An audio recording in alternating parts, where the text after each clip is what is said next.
the wisest person I ever met in my life, a third grade dropout. Wisest and dropout in the same sentence is rather oxymoronic, like jumbo shrimp.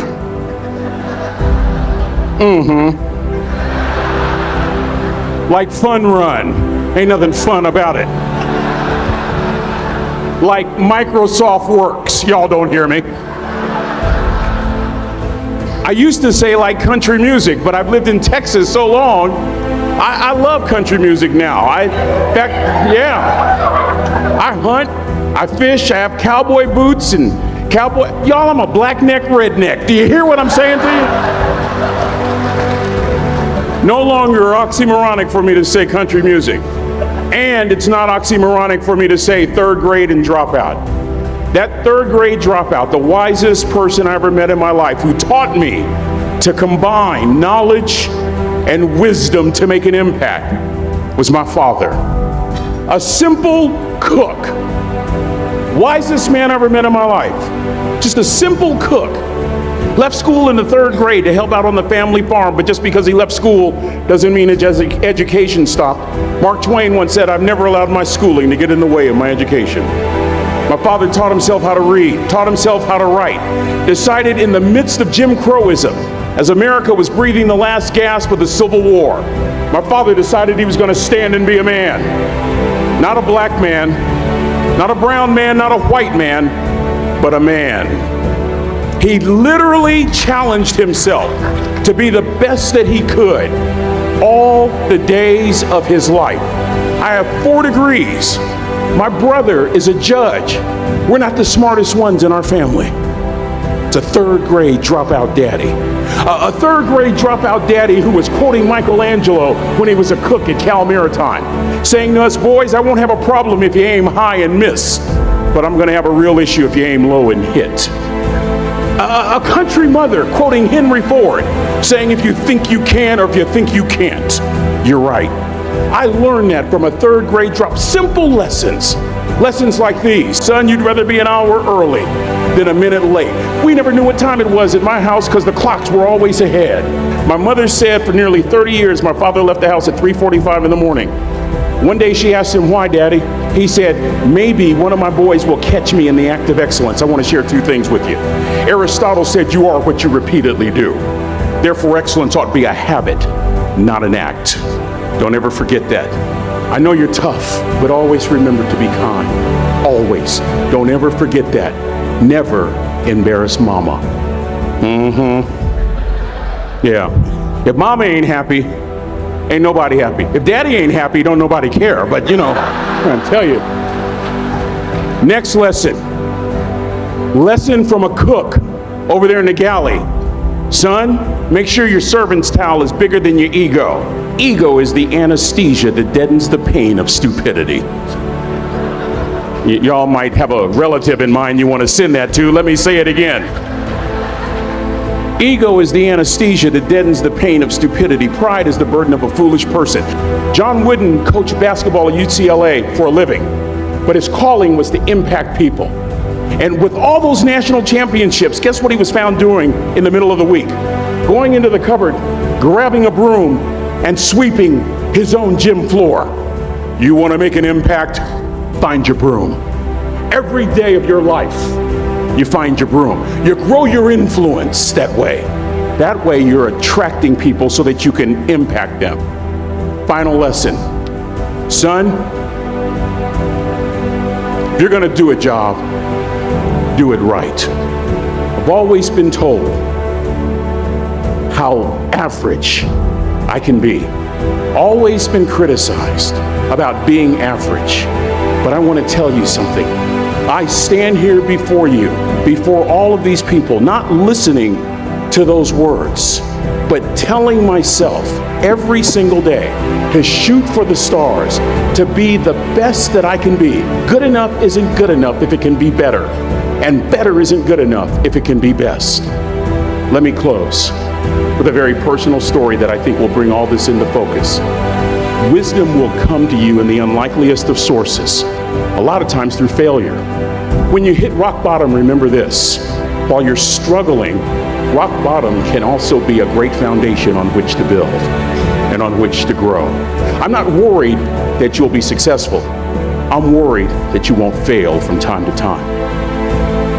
Person that gets up off the canvas and keeps growing, that's the person that will continue to grow their influence. Back in the 70s, to help me make this point, let me introduce you to someone. I met the finest woman I'd ever met in my life. Back in my day, we'd have called her a brick house. This woman was the finest woman I'd ever seen in my life. There's just one little problem. Back then, ladies didn't like big old linemen. The blind side hadn't come out yet.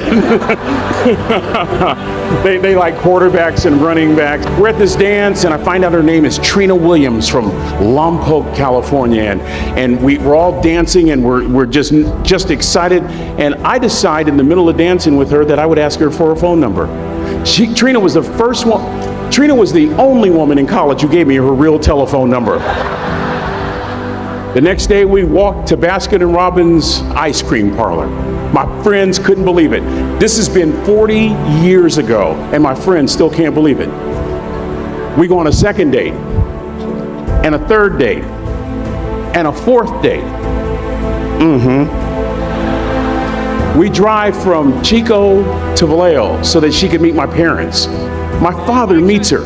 My daddy, my hero, he meets her, pulls me to the side and says, "Is she psycho?" But anyway, we go together for a year, 2 years, 3 years, 4 years. By now, Trina's a senior in college. I'm still a freshman, but I'm working some things out. I'm so glad I graduated in 4 terms. Nixon, Ford, Carter, Reagan. So now it's time to propose. So I talk to her girlfriends, and it's California. It's in the 70s, so it has to be outside. Have to have a candle, and you have to have, some chocolate. Listen, I'm from the hood. I had a bottle of Boone's Farm wine. That's what I had. She said yes.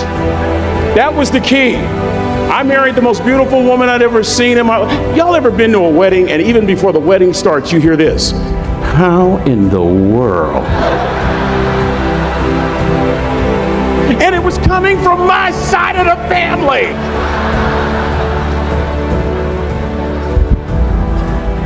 We get married, we have a few children, our lives are great. One day, Trina finds a lump in her left breast. Breast cancer. 6 years after that diagnosis, me and my 2 little boys walked up to Mommy's casket. And for 2 years, my heart didn't beat. If it wasn't for my faith in God, I wouldn't be standing here today. If it wasn't for those 2 little boys, there'd have been no reason for which to go on. I was completely lost. That was rock bottom. You know what sustained me? The wisdom of a 3rd grade dropout. The wisdom of a simple cook. We're at the casket. I'd never seen my dad cry. But this time I saw my dad cry. That was his daughter. Trina was his daughter, not his daughter-in-law. And I'm right behind my father, about to see her for the last time on this earth. And my father shared 3 words with me that changed my life right there at the casket. It would be the last lesson he would ever teach me. He said, "Son, just stand. You keep standing. You keep standing, no matter how rough the sea, you keep standing." And I'm not talking about just water. You keep standing. No matter what, you don't give up. And as clearly as I'm talking to you today, these were some of her last words to me. She looked me in the eye and she said, "It doesn't matter to me any longer how long I live. What matters to me most is how I live." I ask y'all one question, a question that I was asked all my life by a 3rd grade dropout. How you living? How you living? Every day ask yourself that question, how you living?